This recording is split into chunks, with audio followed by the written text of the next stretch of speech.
Chers amis,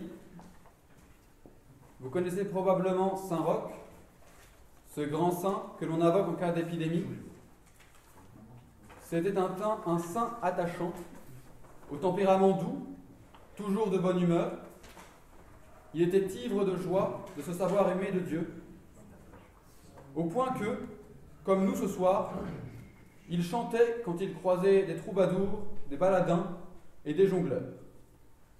Saint Roch priait sans cesse pour lutter contre l'épidémie de peste qui envahissait la ville de Rome.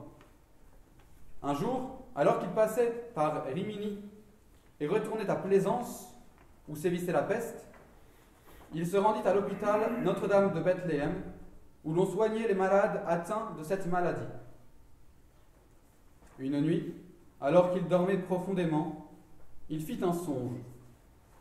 Une voix lui annonçait qu'à son tour, il allait souffrir du mal contagieux dont il essayait de soulager les autres. Roch se réveilla au matin, le corps en feu. La fièvre brûlait sa peau, l'étreignait férocement. Le haut de sa cuisse le faisait horriblement souffrir. Le jeune pèlerin se réfugia dans la forêt de Sarmato, toute proche, et, paisible, attendit de rencontrer son Seigneur. Pour étancher sa soif intense, le ciel fit alors jaillir une source d'eau vive du rocher où il s'était réfugié.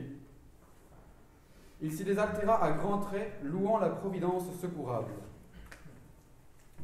Cette petite histoire pour nous rappeler que Dieu veille toujours sur nous et qu'il nous secourt de sa providence, comme il veille sur Saint Roch en faisant jaillir l'eau du rocher. Et que nous ne devons jamais cesser de prier, de le prier, en particulier dans les difficultés comme aujourd'hui.